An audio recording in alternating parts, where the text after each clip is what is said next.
टिक news.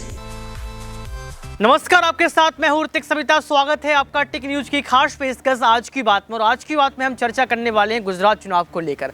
आखिर गुजरात चुनाव का जो समीकरण है वो क्यों बदल रहा है। एक और कहा जा रहा था कि आम आदमी पार्टी और बीजेपी में टक्कर रहेगी, और इसी के साथ अब देखा जा रहा है कि कांग्रेस 2 नंबर की पार्टी बन चुकी है। मतलब अब सिर्फ चुनाव जो होने वाला है वो बीजेपी और कांग्रेस के बीच होने वाला है।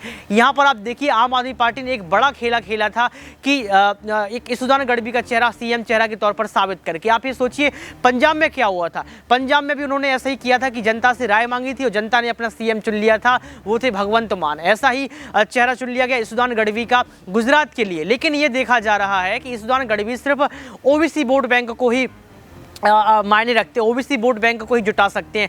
लेकिन एक और ये सवाल भी उठ रहा है मीडिया के अंदर, सनसनीखेज भी बनी हुई है साफ तौर पर कि अरविंद केजरीवाल की अभी तक जितनी भी रैलियां हुई हैं वो सिर्फ शहरी क्षेत्रों में हुई हैं। शहरी क्षेत्रों को बांधने का काम अरविंद केजरीवाल कर रहे हैं, लेकिन ग्रामीण क्षेत्रों में यहाँ पर अरविंद केजरीवाल नहीं उतरे हैं, जिसका खामियाजा भुगतना पड़ रहा है। और सी वोटर्स बार बार कह रहा है कि ये अब तीसरे नंबर की पार्टी बन चुकी है और लगभग 5 से 10 सीटें ही इनको मिलेंगी। हम बात कर रहे हैं कांग्रेस और बीजेपी को लेकर कि कांग्रेस पार्टी अभी तक नहीं उतरी थी, लेकिन अब आप देखिए कांग्रेस पार्टी से लगभग 25 बड़े नेता बीजेपी में पहुंच चुके हैं। और कांग्रेस पार्टी के अगर बड़े स्टार प्रचारकों में देखें, पर्यवेक्षक के तौर पर गहलोत को देखा गया है, और यहां पर हार्दिक पटेल को देखा गया है, जिग्नेश मेवानी को देखा गया है। लेकिन सवाल ये उठता है कि आपने बढ़ोतरी तो की है, 2007 में की, 2012 में की, 2017 में की, अब 2022 आ गया, आपने 77 सीटें बना ली हैं। क्या इस बार 77 सीटों को 97 कांग्रेस पार्टी बना पाएगी? ये बड़ा सवाल है, क्योंकि चुनौतियां अभी भी सामने आ रही हैं। मेरा सवाल पहला नेहा से ये रहेगा कि नेहा, आप मुझे ये बताइए कि कांग्रेस पार्टी के बड़े बड़े नेता बगावत कर रहे हैं, बड़े बड़े नेता कांग्रेस पार्टी को छोड़कर बीजेपी में शामिल हो रहे हैं, तो यहाँ पर यह कहा जा सकता है कि अब कांग्रेस पार्टी हारेगी, या कांग्रेस पार्टी डर चुकी है, या कांग्रेस पार्टी के नेताओं को डर है हारने का? देखिए ऋतिक, यहाँ ऐसा तो नहीं कहा जा सकता है, क्योंकि आपने देखा ही होगा कि कांग्रेस से दिग्गज नेता जा चुके हैं। गुलाम नबी आज़ाद हो, मनीष तिवारी हो, या फिर पूर्व मुख्यमंत्री पंजाब के कैप्टन अमरिंदर सिंह क्यों ना हो। बेशक यहाँ पर कांग्रेस का दामन कोई भी छोड़कर चला जाए, लेकिन कांग्रेस की छवि आज भी कहीं ना कहीं उतनी ही है। देखिए, कहा जाता है कि कांग्रेस मिट्टी में मिल चुकी है, लेकिन कांग्रेस अभी भी एक नेशनल लेवल पार्टी है और बीजेपी की टक्कर की पार्टी हमेशा ही रहने वाली है। बेशक यहाँ से देखिए नेता चले गए हैं, लेकिन इसका मतलब ये नहीं कि कांग्रेस पार्टी अब चुनावों में नहीं उतरेगी। आप गुजरात जाकर देखिए, गुजरात में कांग्रेस पार्टी आज भी पहले या दूसरे नंबर पर आ रही है। हालांकि आम आदमी पार्टी भी वहां उतरी है, लेकिन भाजपा अभी तक सी वोटर सर्वे में पहले नंबर पर आ रही थी। अब भाजपा की जगह कांग्रेस ने वो अपनी जगह बना ली है। कांग्रेस ने अपनी जगह बना ली, लेकिन यहाँ पर ये देखा जाए कि अगर 25 बड़े नेता कांग्रेस पार्टी को छोड़कर बगावत करके अगर बीजेपी में शामिल भी हो गए हैं, तो वहीं 25 बड़े नेता, जी हाँ 25 बड़े नेता राजस्थान से गुजरात लाए गए हैं। किसके लिए? स्टार प्रचारक के तौर पर और गुजरात की कमान संभालने के लिए। उसमें पर्यवेक्षक के तौर पर गहलोत को भी देखा जा रहा है। लेकिन सवाल ये उठता है कि 25 जाते हैं 25 आते हैं, इसका फर्क क्या पड़ेगा? 25 नेता जो यहाँ पर रैली करने के लिए उतरे हैं, कांग्रेस की कमान संभालने के लिए उतरे हैं, जो राजस्थानी नेता हैं, क्या राजस्थानी वोट बैंक को जुटा पाएंगे? क्योंकि राजस्थान की एक भारी बहुमत में जनता गुजरात में रहती है। मेरा सवाल यहाँ से दूसरा ये रहेगा कि 25 नेता गए, 25 नेता राजस्थान से गुजरात में लाए गए चुनाव प्रचार के लिए, तो क्या ये 25 नेता जो गए हैं उसकी कमी को पूरा कर पाएंगे राजस्थानी नेता? देखिए, बिल्कुल कहा जा सकता है, क्योंकि जो 25 नेता गए हैं, देखिए वो यहाँ कोई पार्षद होगा, कोई एमएलए होगा, कोई कहीं से विधायक होगा, लेकिन जो 25 नेता राजस्थान से लाए गए हैं गुजरात चुनाव के लिए, देखिए उसमें गहलोत भी आप बता रहे हैं, और आशा है कि उसमें दिग्गज नेताओं का नाम शामिल है, उसमें पायलट भी कहीं ना कहीं होते नजर आ सकते हैं।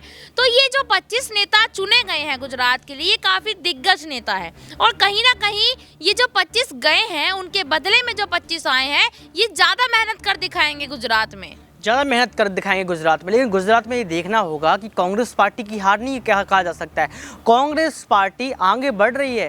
देखिए, एक बार जिक्र किया नरेंद्र मोदी ने अपनी रैली में कि कांग्रेस पार्टी इस बार गुजरात के लिए शांत क्यों है।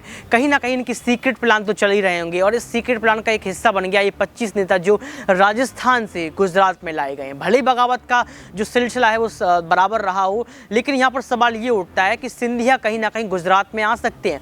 सिंधिया गुजरात में आकर बीजेपी बीजेपी पार्टी के लिए संबोधन कर सकते हैं, रैलियों को संबोधन कर सकते हैं। लेकिन यहाँ पर यह भी कहा जा रहा है कि प्रियंका गांधी भी गुजरात में उतरने वाली हैं, तो प्रियंका गांधी क्या सिंधिया पर जवाबदेही करेंगे? क्योंकि सिंधिया ने कांग्रेस पार्टी छोड़ी थी, तो कहीं ना कहीं एक गुस्सा प्रियंका गांधी के अंदर भरा हुआ है सिंधिया को लेकर के। एक ऐसा नेता जिसको कांग्रेस ने जन्म दिया, जिसने कांग्रेस को उठाया है, और वही आज विपक्ष के तौर पर यहाँ पर रैली संबोधित करने के लिए आया है। तो एक सवाल मेरा नेहा से ये रहेगा कि प्रियंका गांधी भी उतर रही हैं, सिंधिया भी उतर रहे हैं, तो क्या प्रियंका गांधी सिंधिया पर सवालिया निशाना खड़ा करेंगी? देखिए, यहाँ पर आमने सामने पार्टियां होंगी, क्योंकि सिंधिया को शायद कोई नहीं भूल सकता। ये वही सिंधिया हैं जिन्होंने बगावत की थी कांग्रेस पार्टी के साथ। कांग्रेस पार्टी में उनको मनचाहा पद नहीं दिया था, तो उन्होंने वही कांग्रेस की पीठ पर खंजर घोंप दिया था। अब यहाँ देखिए, गुजरात में आमना सामना होगा कांग्रेस और बीजेपी, यानी बगावती नेता का सामना होगा प्रियंका गांधी से। तो देखिए, यहाँ प्रियंका गांधी और उनके बीच में आरोप प्रत्यारोप का दौर तो चलेगा, जाहिर सी बात है, राजनीति के अंदर तो ये आम बात है। एक दूसरे के ऊपर यहाँ आरोप प्रत्यारोप लगाना है और राजनीति को आगे बढ़ाना है। तो देखिए, यहाँ पर वो तस्वीर भी देखने को मिल सकती है जहाँ सिंधिया और प्रियंका गांधी आमने सामने दिख सकते हैं। लेकिन यहाँ जो आप कह रहे हैं कि एक दूसरे के ऊपर जो ब्लेम गेम खेला जाएगा, वो शायद यहाँ ना देखने को मिले। लेकिन इतना जरूर हो सकता है कि आमने सामने अपनी अपनी पार्टी का प्रचार प्रसार करते नजर आ सकते हैं। देखिए, इन्होंने साफ तौर पर कहा कि ब्लेम शायद ना करें, लेकिन ये समझना होगा कि प्रियंका गांधी जहाँ हिमाचल प्रदेश के लिए दम लगा रही हैं, हिमाचल प्रदेश के लिए दिन रात एक कर रही हैं, वहाँ पर बड़ी बड़ी घोषणाएं कर रही हैं, बड़े बड़े वादे कर रहे हैं, वहीं दूसरी ओर प्रियंका गांधी अभी तक गुजरात नहीं पहुंची हैं। सूत्रों के मुताबिक ये पता चला है कि प्रियंका गांधी गुजरात अब पहुंचने वाली हैं, रैली करने वाली हैं। इसके साथ एक बात और पता चला है कि राहुल गांधी भारत जोड़ो यात्रा के बाद सीधा गुजरात पहुंचेंगे, और राहुल गांधी ने ही 3 बड़े वादे किए थे, पेंशन का हो, रोजगार का हो, या कुछ भी हो, उस 3 बड़े वादों को भी शामिल करते हुए वहां पर रैली को जन संबोधित करेंगे। यहाँ पर खड़गे शांत नजर आ रहे हैं, खड़गे अभी तक नहीं उतरे हैं, क्योंकि 25% आदिवासी वोट खड़गे रखते हैं, 7% जिग्नेश मेवानी रखते हैं, लेकिन जिग्नेश मेवानी को इतना बड़ा भी पद नहीं दिया गया है, स्टार प्रचारक की सूची में शायद उनका नाम भी नहीं है। तो यहाँ पर एक सवाल ये उठता है नेहा कि जिग्नेश मेवानी को सामने क्यों नहीं किया जा रहा है, जिग्नेश मेवानी को गुजरात की जो है वो कमान क्यों नहीं दी जा रही, जहाँ गहलोत को आगे किया जा रहा है? देखिए, यहाँ पर इस पर मैं ये कहना चाहूंगी ऋतिक कि आएंगे, एक एक कर सारे नेता आएंगे। जैसे कि आपने अभी कहा कि 25 नेताओं को राजस्थान से गुजरात बुलाया गया है, तो मेरा यहाँ मानना ये है कि अभी प्रियंका गांधी की रैली होने की तैयारियां हो रही हैं।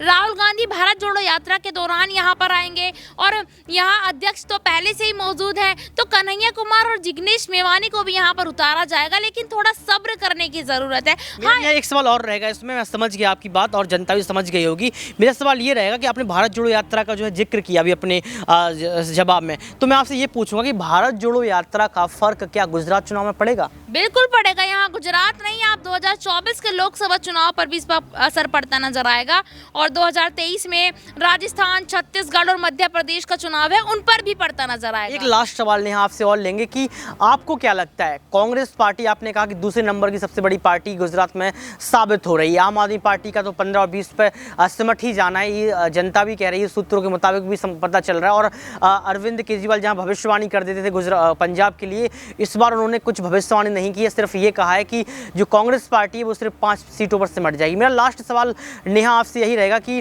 क्या इस बार कांग्रेस पार्टी गुजरात में जीत सकती है? देखिए, बिल्कुल कहा जा सकता है। यहाँ पर अगर देखा जाए, जनता, आपने देखा होगा कि जनता की जो बाइट्स हमारे पास आ रही है, उनको सुनकर और समझकर कहा जा सकता है कि इस बार कांग्रेस जीत की राह पर नजर आ रही है। देखिए, हमारे रिपोर्टर्स लगातार गुजरात की सरजमी पे उतरे हैं और लगातार छोटे छोटे गांव, कस्बे, मोहल्ले, गलियां, हर जगह पहुंच रहे हैं, वहां से रिपोर्ट्स ला रहे हैं और जनता की जो बात है वो हम तक पहुंचा रहे हैं। लेकिन ये तय करना पड़ेगा आपको, हमारे दर्शकों को, हमारी जनता को, गुजरात की जनता को, कि इस बार आप क्या बदलाव की राजनीति चाहते हैं, या फिर 27 साल का जो इतिहास गुजरात के अंदर बना हुआ है उस इतिहास को कायम रखना चाहती है। एक बहुत बड़ा सवाल यहाँ पर उभर के आ रहा है। लेकिन एक सवाल और भी आपसे आप पूछेंगे, कमेंट बॉक्स में जरूर बताएं कि आम आदमी पार्टी को आप गुजरात में किस तरीके से देखते हैं। क्या आम आदमी पार्टी दूसरे नंबर की पार्टी बन पाएगी, या फिर कांग्रेस और बीजेपी में ये मुकाबला होगा? आज के लिए सिर्फ इतना ही आज की बात में, फिर मिलेंगे किसी बड़े मुद्दे को लेकर। देखते रहिए टिक न्यूज। बहुत शुक्रिया।